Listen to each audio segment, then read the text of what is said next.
Great.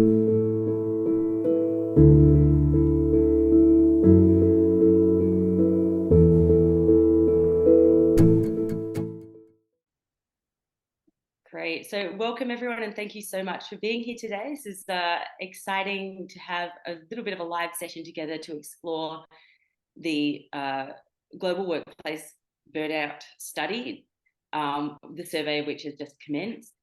And we wanted to take some time to sort of explore a bit of the history behind the study, what we're really looking to delve deep into this year. We're going to have a little bit of rapid fire questions to explore also some of the predictions that we might have.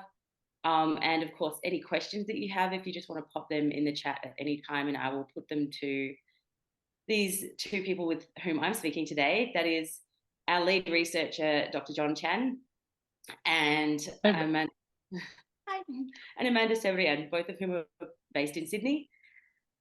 Thank you so much for being here today, John and Amanda. I'd love it if maybe we can start. John, can you just introduce yourself and a little bit about your interest in burnout, what brought you to start this study? Yeah, sure. Thanks, Sally. So hi, everybody. I'm super excited to be here today to talk about this study that's we've been running. My name's John, and I'm an industrial organizational psychologist by background. I'm the managing director for Infinite Potential. We are a think tank dedicated to developing high quality research, insights, and practical solutions to address some of the most pressing problems in the workplace. In short, we want to help create better workplaces and make a positive difference in the lives of people. So, as the world begins to transition into this new industrial age, supported by things like AI, the future of work is going to look really different. It's going to be different in the way that we work and also how we do our work. And I really believe that understanding how we alleviate burnout and creating these much more sustainable workplaces is going to be a key to unlocking this future. And that's why we've really embarked on this research to create more insights and a better understanding of some of the root causes of burnout and also ways that we can really address it. Fantastic. Thank you, John. Some really great, I think, topics there that you're coming with Infinite Potential. I'm glad to be collaborating with that. Amanda, if you could introduce yourself as well. I think now you can hear me. Hello, everyone. Really nice to see you all here. My name is Amanda Febrian. I'm also psychology, organizational psychology by background. I've been with Infinity Potential for 3 years now doing the burnout study. We look out to measure workplace productivity and burnout and come up with solutions for employees to tackle burnout and implement measures to create a better workplace. I'm really glad to talk to you today and happy to see many people here. Thanks, Amanda. So fantastic to hear from you too. And briefly, I'm Sally Clark. I'm a former lawyer who went through a burnout, and my mission is to really change how we work so that people can thrive through work. And so we make the term burnout redundant, which is a really big mission. And it's why we need to collaborate together. There's many people, I think, across the planet really thinking about new ways of working and making some bold shifts. So I'm really grateful to be collaborating also for the 3rd year with John and Amanda on the study. Now, I'm going to switch into interviewer mode and start to grill you both very lightly with the light grill. But I'd like to start with you, John, because you started this research back in 2020, and I'd just like to hear sort of briefly about what prompted you to start this study. Yeah, sure.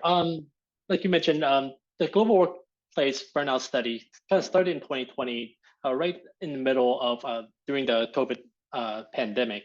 During that period, we saw a lot of major changes in the way that people work, and these were changes that have been talked about, or maybe it has changed in isolation in a few organizations. But this is the time when almost most organizations switched to a different way of working due to all the restrictions and changes during COVID, and we really saw this as a once-in-a-lifetime opportunity to make some good of this really bad kind of situation.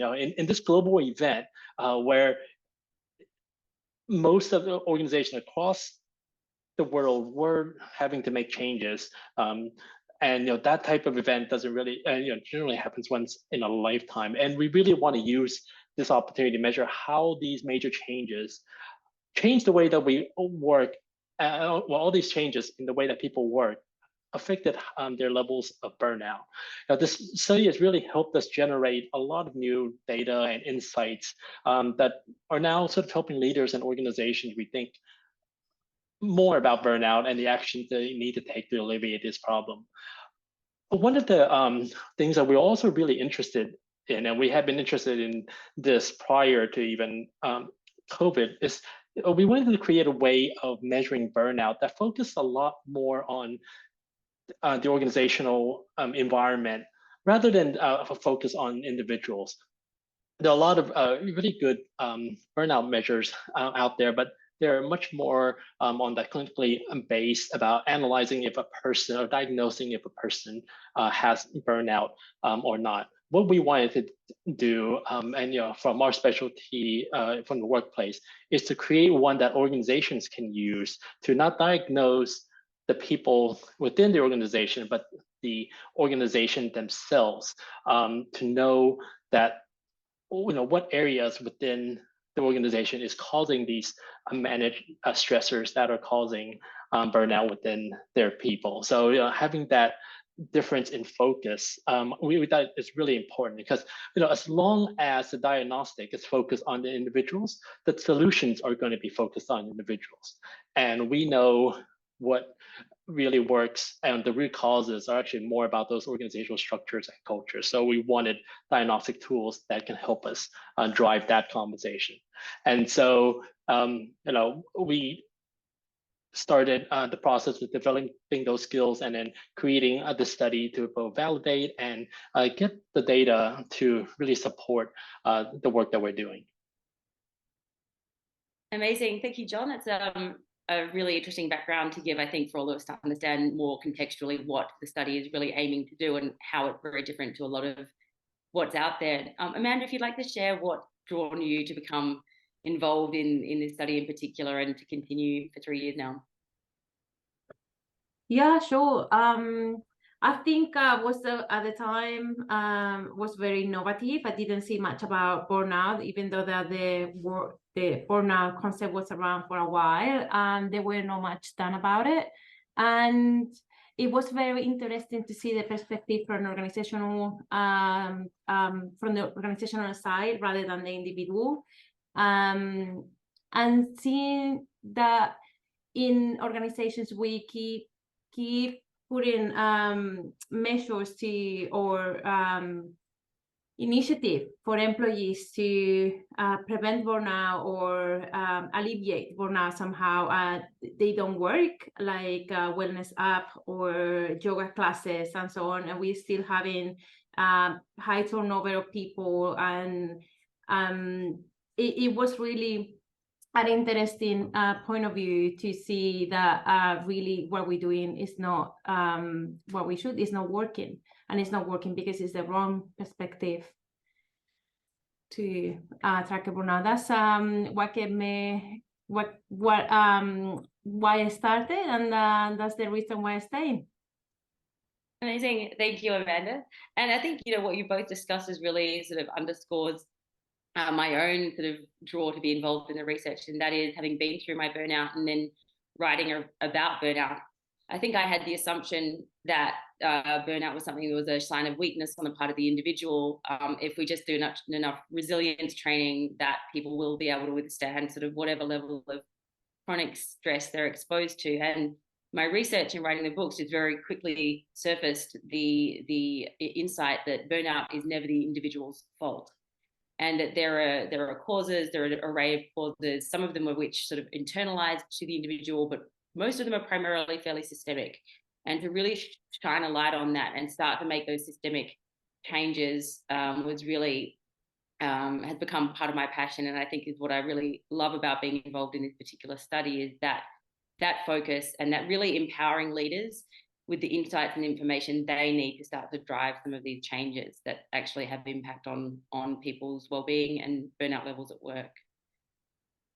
So keeping moving, I was wondering if perhaps each of you can share, without delving into all of our focus areas, in the interest of time, perhaps the one focus area for the study this year that you're particularly curious about, or you'd like to elucidate a little bit together with the audience here. I'll start with you, Amanda. Yeah, so we're gonna keep studying burnout overall and the evolution for sure. And there are a few variables that we're gonna look for the relationship. I would say I am more interested in keep studying burnout in young workers. That came very strong last year. For the first time, we found people under 34 present, and with 3 years in the workforce, they presented already really high levels of burnout. This is very interesting. I have read many studies in the same with the same results. It is alarming for the future of work, for the future generation and our workforce. It really intrigued me. What is going on in there, and how can we solve that for having a better society, better future for everyone? I think that would be my favorite. Such a great point, Amanda. That definitely resonates for me too, because I think seeing the 18 to 24 age demographic last year as the highest rate of burnout was pretty startling for all of us. So I'm curious to see that myself too this year. John, which focus areas floating your boat? Yeah, actually, Amanda totally stole mine, but because I really agree with her that I think we're looking at the future of work and our future workforce. If we're having such a large population of younger workers burn out, that is quite problematic for for the future. But the other one that I'm really curious about is about the loneliness, the link between loneliness and the different types of work situations and kind of environments. As we have moved to remote working or hybrid working, that has sort of changed the way that people socialize. And for a lot of people, work is where they get a lot of their socializations. I know for myself, a lot of my friends actually are former colleagues and things like that. Sort of as adults, where we make a lot of our friends because we spend so much time with them, and we also know that the rates of loneliness or social isolation has been growing across the board as well. That's cutting across age groups as well. You hear a lot, kind of going back to the younger population. They are experiencing a lot higher levels of loneliness. And that can be perpetuated, especially by if they are having to work remotely and they're not getting that, like camaraderie that you get from the office, and what effects that might have on their burnout as well. So kind of linking two of these kind of growing issues within the workplace and also society as well. Really curious to see what links and what insights we can gather from that.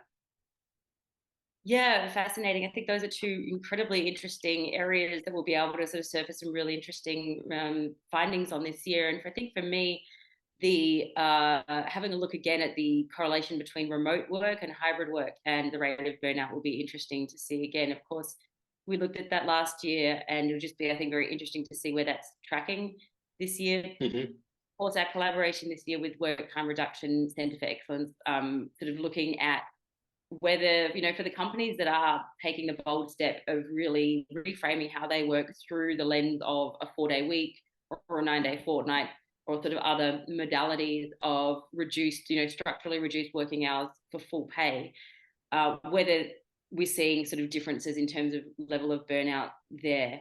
I think will be another really interesting area as well. Yeah, we have a lot of sort of anecdotal. Sorry to interrupt. I was just gonna say, like, we have a lot of those anecdotal information about, oh yeah, working 4 days versus 5 or reduced work hours. Obviously, that's going to be better, right? But there isn't actually that much data out there really solidifying. Yes, here's the comparison, and here's the areas where it maybe you see an improvement. Maybe there's some places where it's actually the same, no matter how many hours you work, things like that. But I think with what we're doing this year and partnering with the Work Time Reduction Center of Excellence, we will have those comparative groups, and it's very exciting to see what results comes out of that. Yeah, me too. Awesome. Yeah, it's going to be fascinating. And so I'm, in the interest of time, just going to keep moving through my questions.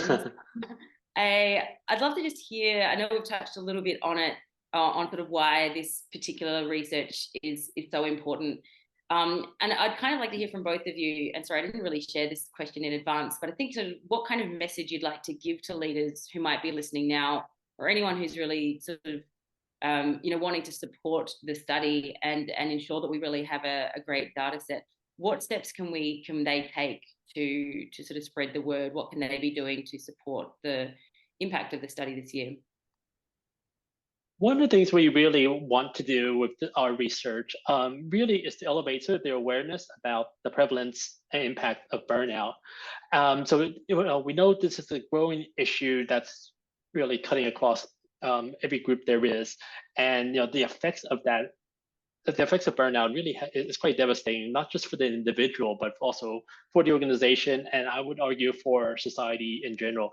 People who are burned out, they are not going to participate in any social activities or get engaged in any of that. So actually, there is a very large kind of problem with that.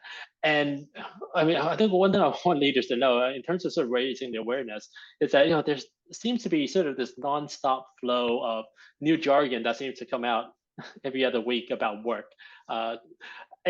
Terms like great resignation, then we had quiet quitting, and I just heard I was just reading this morning about bare minimum Mondays. Apparently that's a thing now.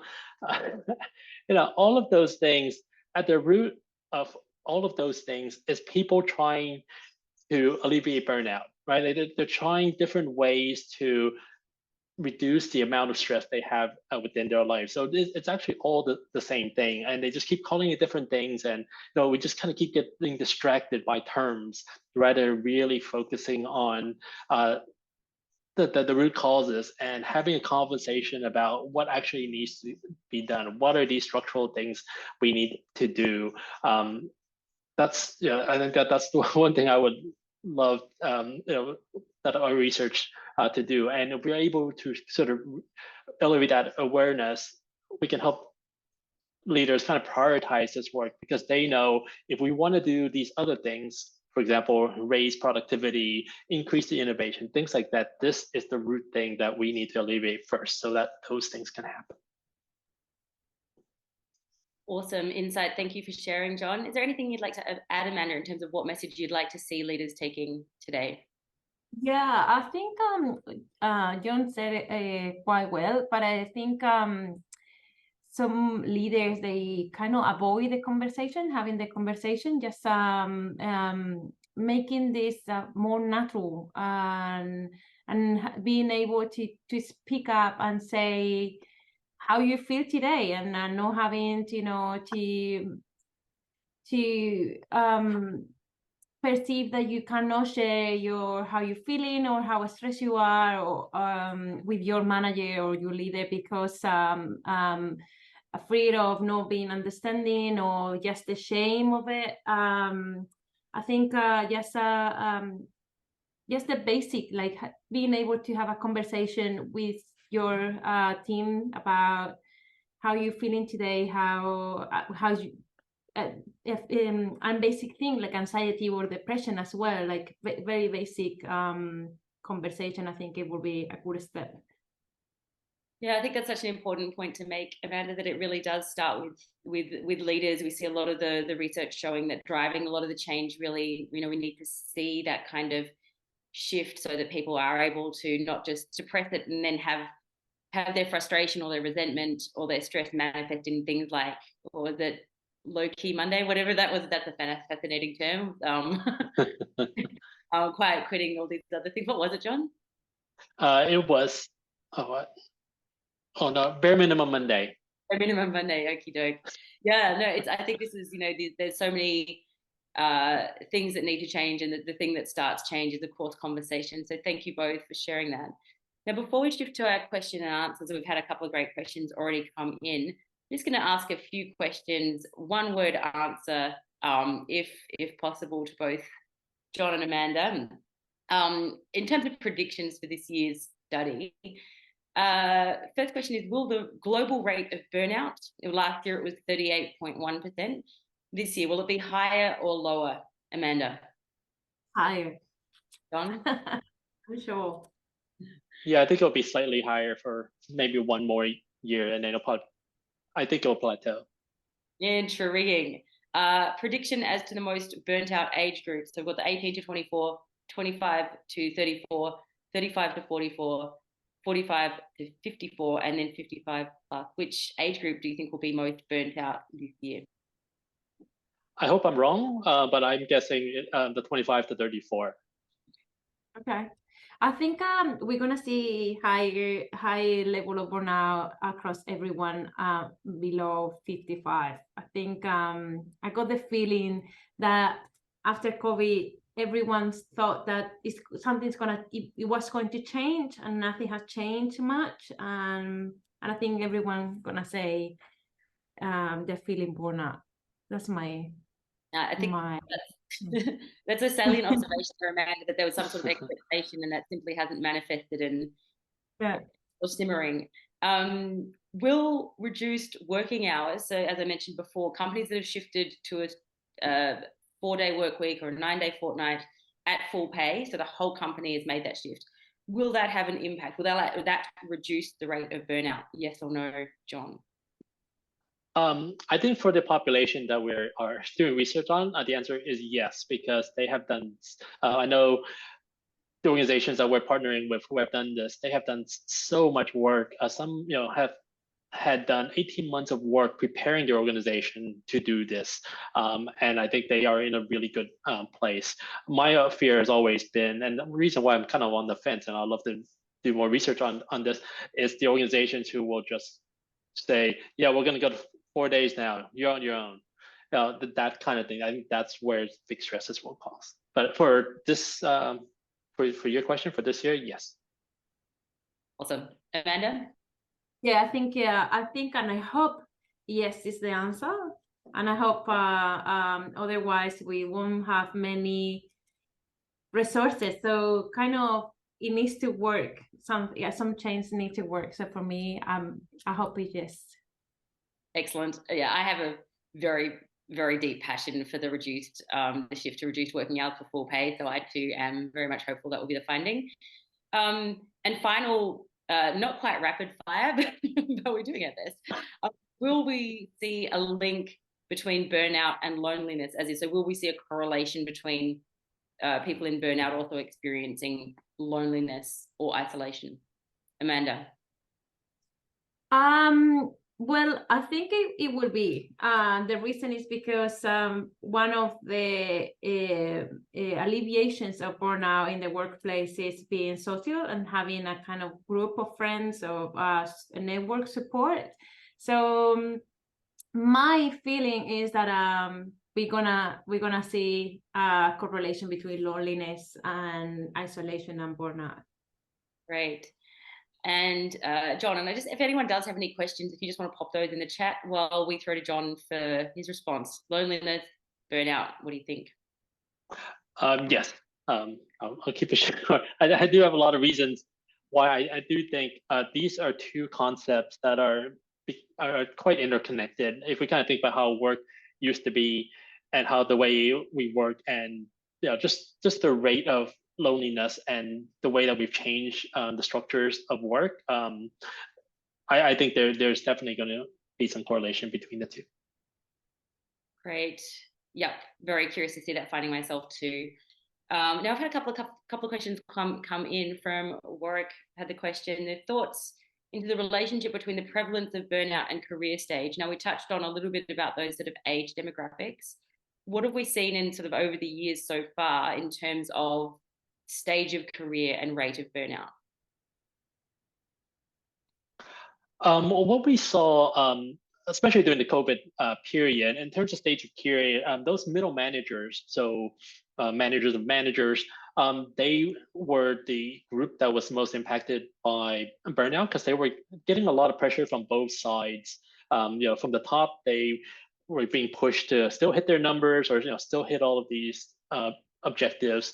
At the same time, people below them were really crying for help and more support. And we saw them just kind of being put in that really hard place. And also the way that leaders or managers have been asked to do more ever since COVID. It's not just you are managing your team's work, but now you need to be there to provide support and all of those things. A lot which they're not being trained for, and that creates even more pressure because they're generally nice people and they want to do that, but they don't know how to do that, and so a lot of pressures from that as well. So long-winded way to say yes, there are sort of differences in which sort of group you're in. Great, Amanda. Did you have anything you wanted to add to that?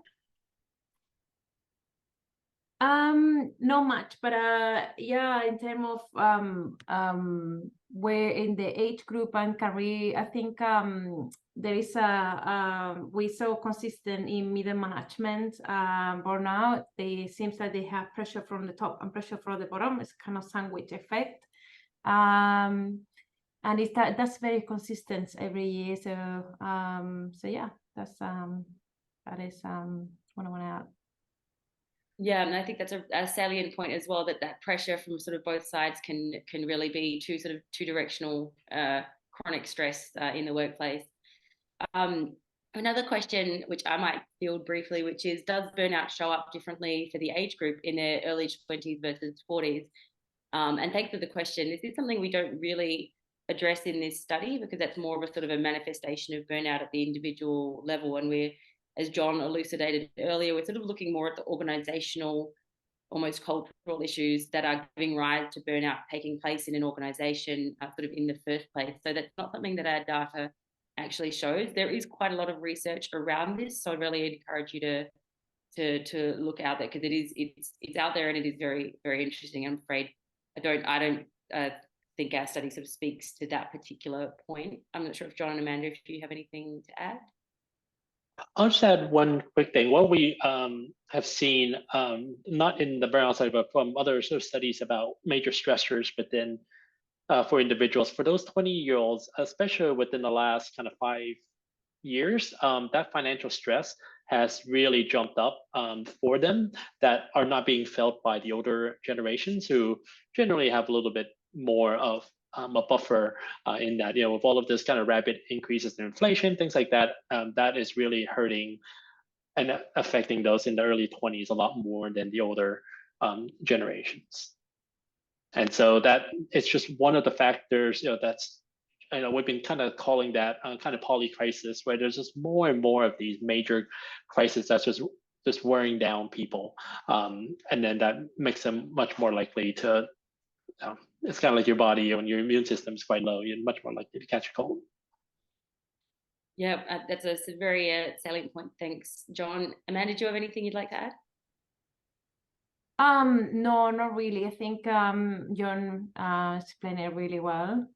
Yeah, cool. In that case, I'm going to finish with our last question, which has come in, which is around whether there's a relation between the world that's becoming more and more digital, i.e. online, loneliness and burnout.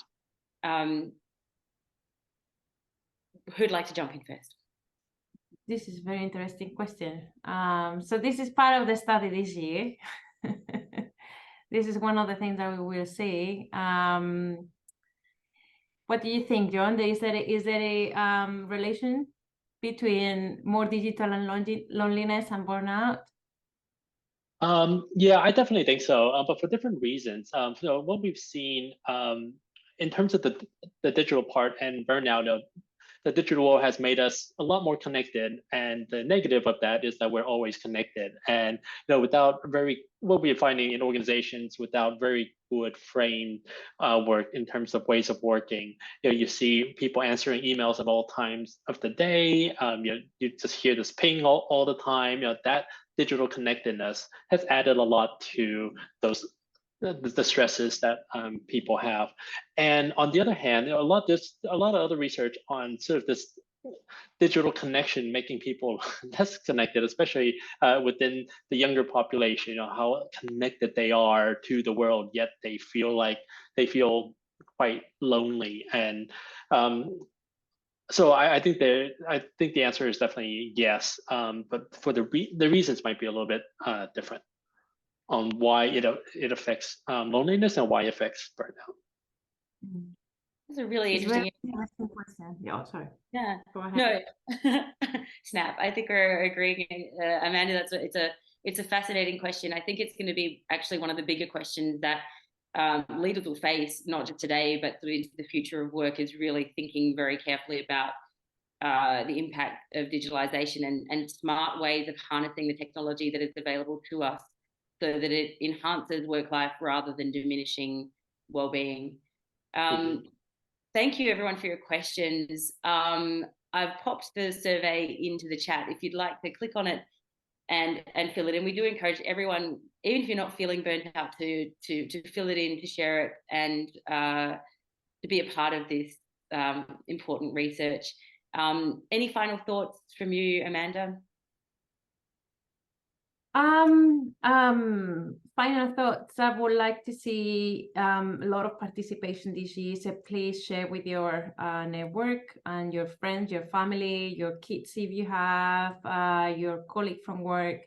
This is very important for the present and the future of work, and to have more sustainable way of living and working. I encourage everyone to take the survey for their own good and join the movement of raising awareness about burnout and the causes of burnout, and how we can make it better for a more livable life, a more livable profession, organization, and future. Hey, thank you so much, Amanda. John, any final thoughts? Sure. Just one last thing. It's just I just really hope our research drives some innovation in the way that we work and think about work. Work is not working for a lot of people. We've created this world of sort of endless busyness out there, and on the positive note, we created it. We can also change it. So I'm hoping with this research and insights, and really, like Amanda said, starting this movement where people will be much more considerate with this and really prioritize how we can change this work.